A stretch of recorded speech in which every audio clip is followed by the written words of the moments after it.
DeepSeek, a Chinese-made AI chatbot that rivals ChatGPT. This sent shockwaves throughout the tech industry as stocks plummeted on its debut.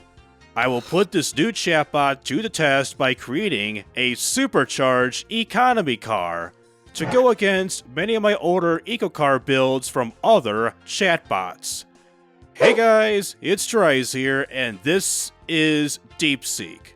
So to see if DeepSeek can indeed generate a economy car, my frickin' list of designing a made-up supercharged eco-gas vehicle from 2020 to following, this stuff here, which is an update to my other list I've made for like ChatGPT, frickin' Bing Chat, which is now Microsoft CoPilot, Google Bard, and all that good stuff. I will copy and paste the updated list here for the Alroma update that is currently in the open alpha phase that you can opt in the Steam properties to try out the Alroma update yourself. So as I copy and paste the prompt here and hit the enter button and see what it will do. So here is a design, this or that. So the DeepSeek X1. Is this similar to the frickin' Grok AI from frickin' Twitter, the DeepSeek E10 or something like that? So I also have separated for like the bottom end, top end, the aspiration choices. I have actually made sections for the prompt instead of putting like a big, huge list like my other ChatGPT and other like chatbot prompts in the past. Alright, it's all done. This DeepSeek X1 is designed to be a supercharged economical hatchback with a focus on fuel efficiency, lightweight construction, and a balanced performance. It combines advanced engineering with premium features to deliver a practical yet enjoyable driving experience. This is like giving me some Grok AI, freaking Twitter X, Elon Musk, ChatGPT as quote-unquote woke according to him type of mentality with the name of the car. So with this here build prompt, this will be available for free to download on my TRIZEmedia.com website, where I'll have the Alroma version of the turbocharger, supercharger, and naturally aspirated build prompts for you to use for free on any of the chatbots of your choosing. Whether you want to use it for DeepSeek, ChatGPT, or whatever, and it'll also be free to improve, to use, and all that good stuff. So I will take note of every single thing that DeepSeek has given me, and I'll start the car building process from there. So with the car model name, like it says, this will be the DeepSeek, and the trim name, I guess, the X1. And the body type, just like all the others, a hatchback. And if you right-click on the body type, you will choose the specific body of your choosing. So hatchback it is. I'll find a suited hatchback. I'll start off by choosing this 2009 body with the 2.57 meter wheelbase body because there's a couple of hatchbacks on here. But let's see, what do we got here? A freaking liftback sedan? So for the panel material, okay then, so partial carbon fiber it is for the panel material with the monocoque type of chassis with a light AHS steel for the chassis material. The engine placement is front transverse with a McPherson strut suspension up front and a multi-link in the back with the quality set to a +10 for the chassis. And the body quality, this is the first time for the chatbot prompts, it's set to a +8. I don't know what this will be like, setting a +8, it increases weight, decreases, or whatever, but this is what it given me. So there is indeed a hatchback, so the Jackal 2009 hatch, and... okay then, seems a bit radical, but doable. And the car color, this will be Arctic Silver, so... something kinda like this, maybe? Apparently doing a hex code search online, this is what Arctic Silver is like. I'll probably bump it up a little bit more, and can you please paint the rest of the damn thing for me, please? Alright, got Arctic Silver applied to everything with this here car. Skip the fixtures for a little bit later, and for the drive type, it's an all-wheel drive helical type of drive type for this vehicle, and now for the engine, which will be called the EcoBoost V1. Okay, then this is totally not frickin' Ford's engine. So, for the engine, it's an inline 4 with an aluminum light block material. The bore will be set to exactly 77 millimeters, the bore at 85 millimeters to get this to 1,583 cubic centimeters, or the required 1.6 liters according to the results. And it's a dual over cam, 4 valves per cylinder, with a aluminum eco block head setup for the heads. And plus 10 for the engine block quality. And for the bottom end of the engine with the crank cow rods, pistons, and balancing bass, so Ford steel light for both the crankshaft and the con rods, with the piston set to a low friction cast with the use of a balancing shaft. That's set to a 75 for the counterweight slider, which is about 14.6 pounds before the quality slider, which is also set at a plus 10. Now it's set to 14.2 after the quality slider settings.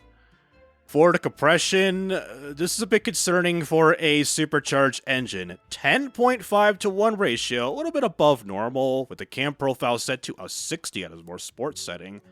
I don't think I've really specified that bore is more race and 0 is more low. The springs and lifters at a 70, more towards a stiffer setting. RPM limit at 6,500 RPM with the use of VVT for the intake only. No VVL whatsoever. Plus 9 for the top end quality. And now the meat and frickin' potatoes and all that good stuff. For the supercharger we're using, a regular old supercharger with a centrifugal setup. The intercooler size set will be set to the best 4,500 RPM, or horsepower. 4,570 will do because it's the closest. It will house an advanced control system for the supercharger with the compressor size set to 85.0 millimeters, which is kind of beefy.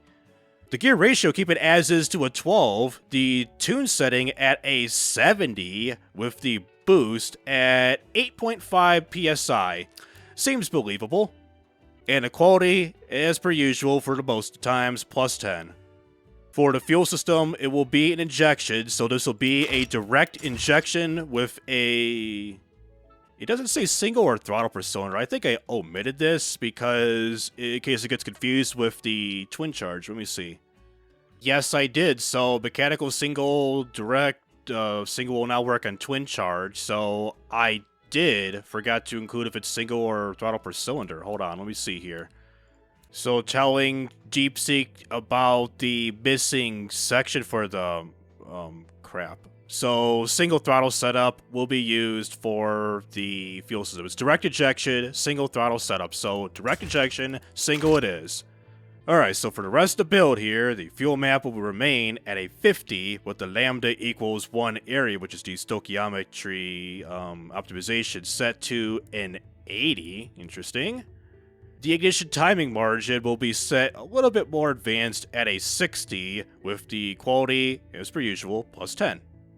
And for the type of fuel, I just can't get how big the frickin' patch this, please. You got the damn hose going right through the frickin' block and near the heads of the engine, and how big the intercooler is compared to this engine. It's bigger than the intercooler. So it's unleaded gas with a premium type of fuel requirement, and this will be a performance mid for the intake manifold, set to a 70 for the size of the manifold. And finally, for the exhaust, let's zoom out here. A Tubular Racing header with the, oh boy, the header size set to an 80 with, it's a, we only got a single exhaust, man. Seeing our only choice is a single. I'll pretty much remain as is. So bypass valves, there is a bypass valve. Exhaust size, it claims 70 millimeters, 69.8, which is about 2.75 inches. So a high full 3-way cata converter with a reverse full first muffler, straight through for the second, plus 9 for the quality. And the engine does indeed run, but it redlines pretty damn easily. Well, the power can go beyond redline, just for the heck of it. So 6,500 is what it's given me. This can go, ooh, oh my, this can go the distance. Theoretically, with a little bit more tuning, this could be an 8,000 RPM motor with this type of power graph that we got here. We got some knocking, And not a whole lot of stress with the crank cowl rods and pistons for the RPM stress, but we do have some torque stress, especially for the pistons. So we could have got 290 horsepower with this setup at 8,000 RPM, but our only choice is 6,500 RPM, which we have the power rating at 262.1 horsepower at 6,500 RPM, and a torque of 211.8 pounds-feet of torque at 6,500 RPM. So, it does suck that we're making this amount of power at redline, where it can go quite a bit more at 1,000 more RPM more at 7,500 RPM with the 8,000 RPM freaking theoretical build thing there. So anyways, I'll give you here with a basic old pull test of the supercharged 4-cylinder that an AI has generated for me.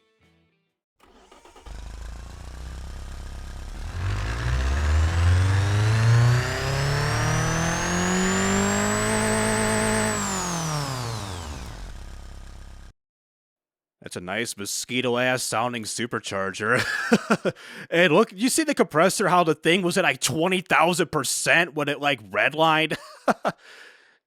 Now for the rest of the car build, this will be a manual transmission with 6 gears of a top speed claiming of 140 miles per hour.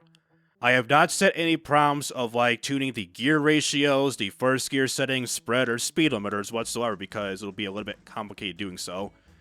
This will be a helical limited slip differential with the power split at 60% front, 40% rear. 60 front, 40 rear, quality, plus 10.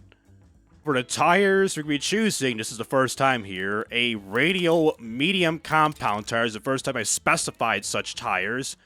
The width will be set to 205s up front, as well as in the back with, in inches, 16 inches. But we got some 16-inch rims that are just regular old alloy rims, plus 8. And let me see here in inches. What's 685 or whatever is needed in inches? I gotta, like, change the prompt, maybe. So 16 inches is 604 millimeters. That is not acceptable. Like, if I were to do this, 406. Dat. Oh boy, I guess I gotta re-roll the thing here real quick. Alright, I told it that 16-inch diameter tires won't work, and I gave it a list between, let's see here, 700 millimeters, between 550 and 850 millimeters for the tire diameter. And I said keep it the damn same, and you put some 17s on it. This was 16s, right? Yeah, these were 16-inch rims, and they changed out the tire diameter, the width, and the rim size. So I'm only going to be changing the tire diameter only, ignoring the new tire width and rim size. So ignoring this goofy ass setup that we got going here, like you see in the frickin' hood, 700s will do. And, ooh, we got almost like some rubbing with the tires at the wheel well, damn. And for the brakes, if they show up right here, this camera angle, it'll be a Venedisc 4-piston up front with the size set to 320 millimeters, all about max size. The brake force will be set to 70% in the front. The rear brakes are also Venedisc, but a 2-piston setup, oh, you can kind of see it, with its size set to 280 millimeters. And 60% in the back with the brake pad type at a 60, leaning more towards a race setting.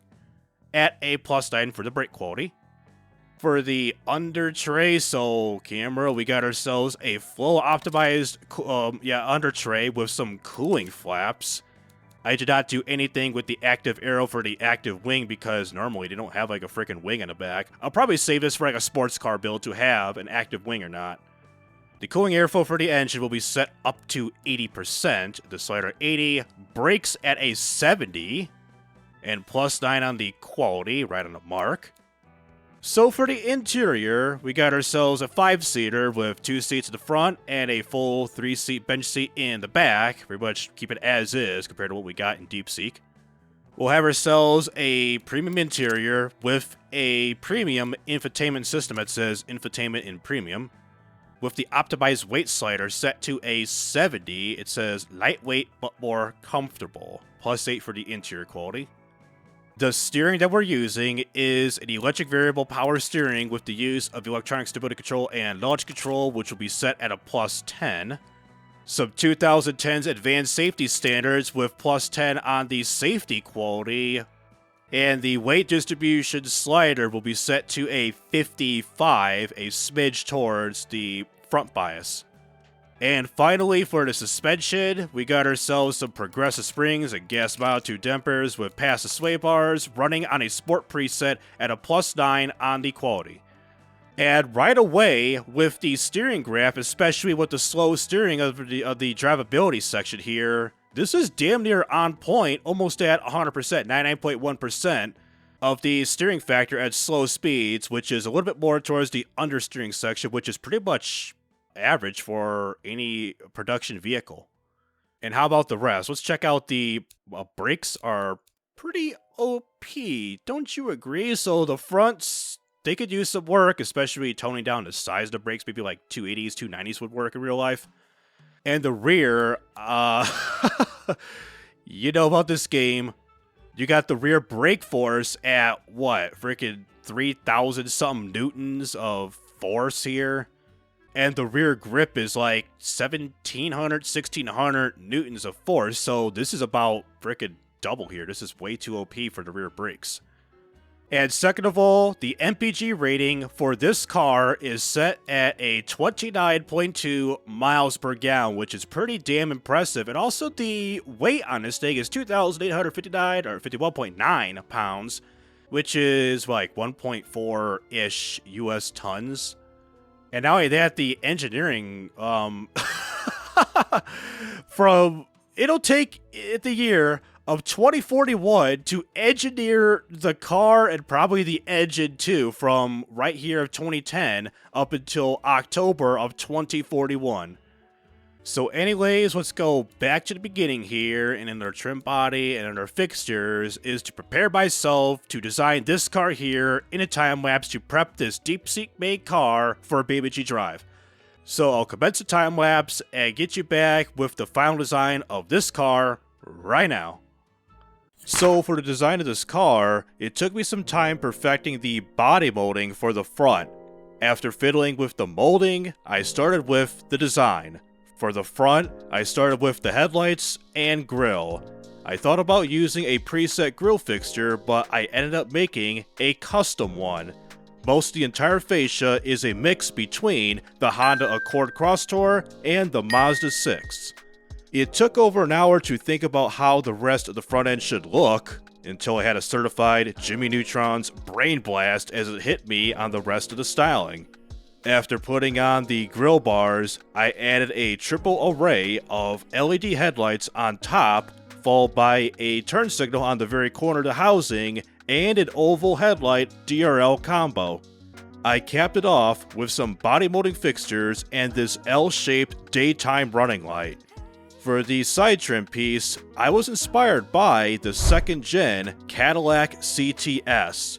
I used a rectangular molding fixture that spans from each fender flare, followed by a seam fixture to cut the molding for the door seams. Heading to the back, I made my attempt to loosely copy off the Opel Insignia Sport Touring. I plopped a pair of polygonal taillights, this grille fixture turned license plate holder, and a chrome trim piece that surrounds the badging. For the taillights, I've tried out these reflector fixtures for the first time, which goes inside the taillight housing. Both of these will make up for the brake lights. After that, I slapped on a fake diffuser with a cutout exhaust tip, rear reflectors, and repainted the car back to Arctic Silver.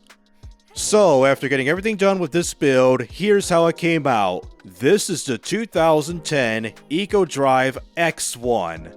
This futuristic hatchback body is what an AI dreams of. With a centrifugal supercharger making over 250 horsepower, how will this car do against my turbocharged ChatGPT car I made a year ago? So, after getting the EcoDrive X1 completely done with the design and all that good stuff, before we export this car to BeamNG.drive, despite these problems we got going here, such as the rear front and rear dampers being quite hard, the rear brake force is quite high, the engine cooling factor is very high, the short gearing reduces the car's top speed, the rear tires are wide, and the engine's retarding ignition time at full throttle to avoid knock. Let's see how the supercharged DeepSeek EA car performs in BeamNG.drive. So here we are at the map of Johnson Valley with the EcoDrive X1 that is currently screaming. I mean, is this how centrifugal superchargers work? What if I rev it?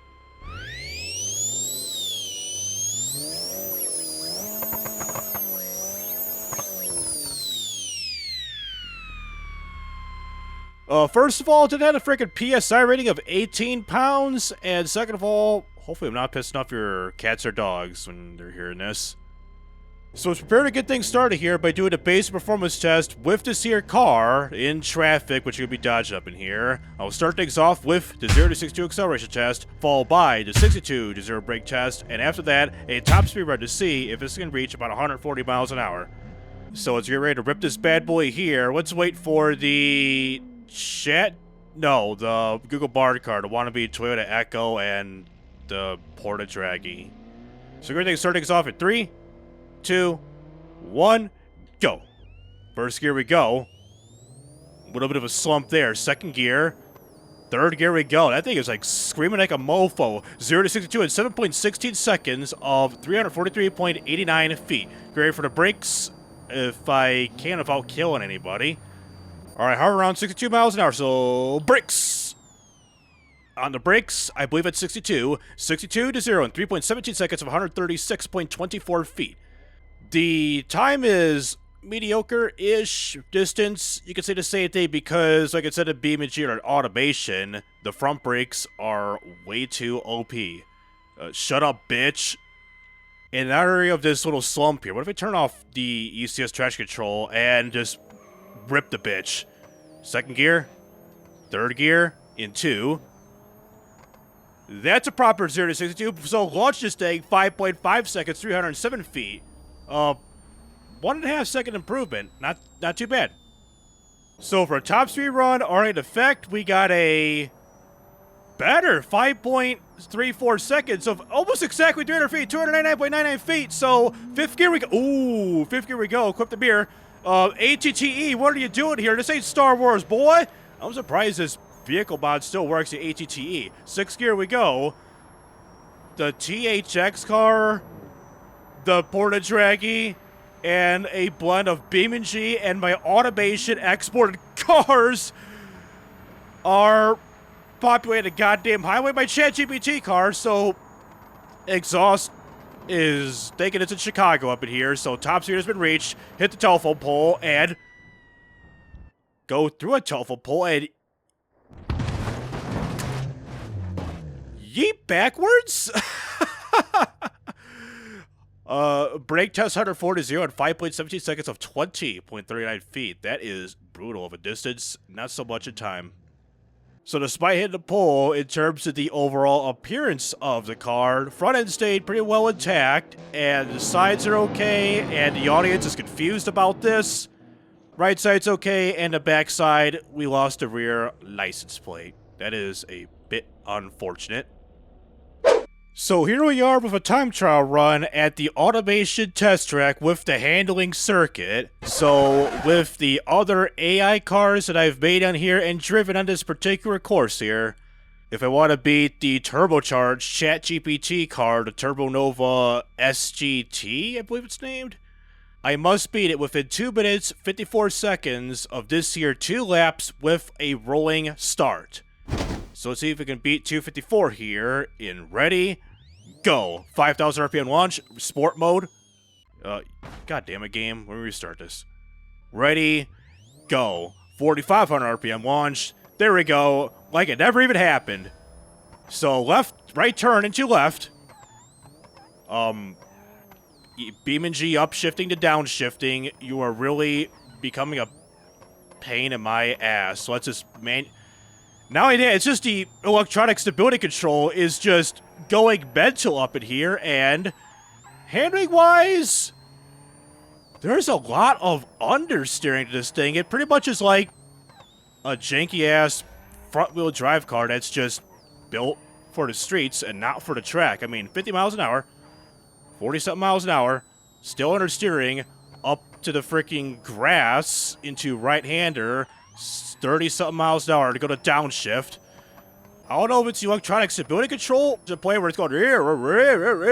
I'm not seeing the light go down with the electronic stability control light going on the bottom portion of your screen here, where electronic stability control light is on, meaning that, of course, it's trying not to do ESC stuff, you know? So I believe that first step was like a 131, I believe, so we may or may not be on par to beat the Turbo Nova. That thing had like 300-something horsepower, and according to here, 258 brake horsepower, 211 pounds-feet of torque, and actually aspirated 109 brake, 108 pounds. Alright, 236. I am not going to make it. 240. This might be a dead last car. Who knows with how mental the freaking ESC or WTFC is going on up here. I'm about to be in the mid 3 minutes, like early 3s. Let's see. So cut it wide and down. Down syndrome, 3 minutes, 4 seconds, something milliseconds, which will be fifth place. Shut the car off. So 5th place, it could have been 4th place. So 5th place is the EcoDrive X1 is ranked at. It ranks below the Toyota Echo made in Google Bard, now Google Gemini. 3rd place car, the Turbo Nova SGT. Okay, it's strictly named SGT. Lost by 11 seconds, almost 11 seconds flat. And that also loses to the, I believe the 1st place car? Well, technically 1st place car, the Nexa Aventura, which was my very first ChatGPT car with 248. But the EcoDrive X1 does rank above the E10 made in Grok's AI on Twitter X, whatever you call it. It also ranks above the Hawkeye Idol GLX made in Automation's AI, the previous version of the Ellisbury update. In 8th place, the Honda Civic made with Microsoft's Bing Chat, now called Microsoft CoPilot. So anyways, go to free roam and roll backwards, go to main menu, and let's prepare to drop all, prepare to want to do like all of the AI cars up in here at the top of the ramp with the EcoDrive X1, the Turbo Nova, and I think all the rest of the AI cars. So take it to the top of the ramp right now. Alrighty, so I do have every single AI-generated chatbot car that I've made in automation of BeamNG spawned up in here, starting with the EcoDrive X1, the E10, the Toyota Echo, Honda Civic, Turbo Nova SGT, Hawkeye Idol, and way in the back, the GOAT itself, the Nexa Aventura. So start things off with the X1 here in, wait for the light cycle. So in a 1 light, 2 light, that's way too early, 3 light, and a 4th light into 5th light, and get ready to go green, now. Late-ass response as I throw the frickin' camera around and all that good stuff. So here we go, coming down the ramp, 0 to 62, in what is expected around the 7 seconds without doing a launch, so beyond top speed, at the bottom, 174, and we're cruising along nicely. I'm going to slow this down a bit. Where we'll be landing is at 465. 465 for the EcoDrive X1. And stupid ass cinematic crash cam. We're on our 4 wheels. We're drifting in a front-wheel drive car. Still drifting in a front-wheel drive car. We stalled the bitch. And we got it to a stop before the pool. Nice. Now for the EcoDrive E10, the Grok AI counterpart of this wannabe Mustang-y type of body, whatever abomination this is. So ignoring the counter, we'll just go right away because it went to green. So accelerate off, 2nd gear we go, 3rd gear we go with an automatic transmission, 8 seconds 0 to 62. Let's see at the bottom of the ramp and our exit speed. 120 mile an hour top speed? Damn, so 165 it is. We do the front flip, and we will be landing at the 408. I gotta turn this off, the freaking cinematic camera. So front flip we go. Oh, front flipping our ass in. Yeah, I think I'm gonna be turning this off. This is gonna get annoying so fast. And sort it out, flipping over. Drifting. I shut the engine off, sleep with the fishes. And engine's hydrolocking. I don't care. 196 to 0 in almost 20 seconds over a grand in feet. Alright, claims red flag. I'm going to ignore that. So I'm going to start pretty much where the grid markers are at for the both eco-drive cars and calm your horses, dude. So Honda Civic, ignoring the lights, green flag it is, still 5 lights at the green light, so we did a false start, who even cares about it. 0 to 60 claims, 817, and flying through the gears of a top speed, 125 miles an hour, and we're going to be reaching a speed pretty much like a smidge faster compared to the E10, and a distance of, ooh, wow, wait, we're going to beat Chryslers. I forgot to turn it off. So 443. And full time we go. Flipping around like a mofo. And on our wheels again. Shut the car off in case we hydraulic the engine. Super the fishes. And we missed the eco drive as whatever fixture went in the water too. Alright, Mr. Toyota Echo. Line yourself up and go at the 3 light into 4th light into ignore that light. And damn, I remember how freaking loud this car is. And auto steering to the left and a little bit to the right. Poor aerodynamics or what? 100 something mile an hour top speed. 150, 9 mile an hour exit speed. We might be in the low 400s with this one. Let's see. Below 400. Let's see here. 365. 365 it is. Rolling we go. Still tumbling. Yet again on our freaking 4 wheels. And backwards. Not so backwards. And into water again. Alright, for the automation AI car, the Hawkeye Idol with this wannabe Buick Encore and Peugeot 307 type of front-end design. So here we go. Automatic transmission. 2nd gear. 3rd gear we go. Into 4th gear. Coming down the ramp. Mid 765. About 350 feet. Top speed. 130. And an exit speed. 169 like the eco-drive cars. Let's see here for a landing. Landing at 415. Flipping in, flipping. Oh, violent ass flipping. Only to land on our wheels and flip over because I remember this thing was, Jesus Christ, terrible with the body roll and all that stuff. And now the turbocharged ChatGPT car, the Turbo Nova SGT with a wannabe Skoda Fabia type of front end, according to comments when I struggled on making this car. So just simply roll the bitch off the lot into 1st gear we go. 2nd gear. And did this car make like, ooh, what a bit of wheel spin, like 300 something horsepower, like mid 300s if I recall correctly. 150 some miles an hour, 170. 177 mile an hour exit speed. We're definitely going to be going the distance, hopefully. Let's see here. Let's see now. It's probably going to be a knot. So 430 into 432. 432, 433. Looks like 433. And I know we're in. Like not the Turbo Nova, the Hawkeye. And we may clear the pool. No, we don't clear the pool, but we're going to be landing, still bouncing around like crazy behind both Eco Drives and the Hawkeye. Okay, then.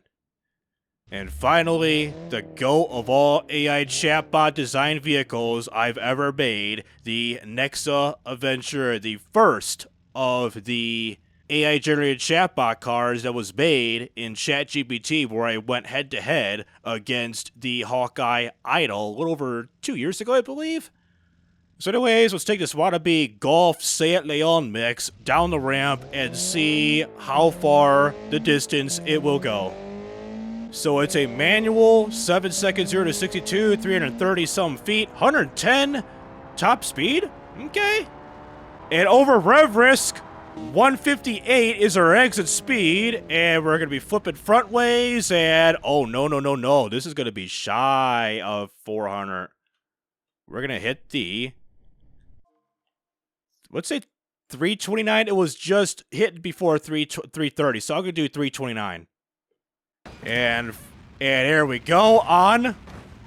Used to be on a roof until we took an arrow to the knee and spin out of control and end up, right beside the Immobile 2, the oil that does nothing signage. So yeah, hell of a ride with that car. Same thing with all of the other cars thrown off the ramp up in here, ladies and gentlemen. And before wrapping this up, here's a basic Excel spreadsheet showing all the cars thrown off with their distances. The first car thrown off, the EcoDrive X1, comes out on top with 465 meters, and at the bottom, the Nexa Aventura terribly lost with 329 meters. I guess this is the only thing that ChatGPT car is weak in. So, with the EcoDrive X1, aka the DeepSeek AI-generated supercharged economy car from 2010, as you've seen of how the car performed, it behaved like any other of my AI cars. With this particular example, the car struggled to get power off the corners at the automation test track. I don't know if it has to do something with the traction control going off without any indication or something else. Even though the car is all-wheel drive of about 260 horsepower, despite this, it was not able to beat or match with the goated Nexa Aventura made over 2 years ago with ChatGPT. Also, like I've mentioned earlier in the video, this AI build prompt will be available on my TRIZE Media website. This list, including my turbocharged and naturally aspirated ones, are free to download to try to generate an AI car with any chatbot yourself. So anyways, that'll do it with automation and BeamNG.drive. And for those who are interested in this type of content, please be sure to like and subscribe so you won't miss out on any videos like this in the future. So this is TRIZE Rising Up, and signing out.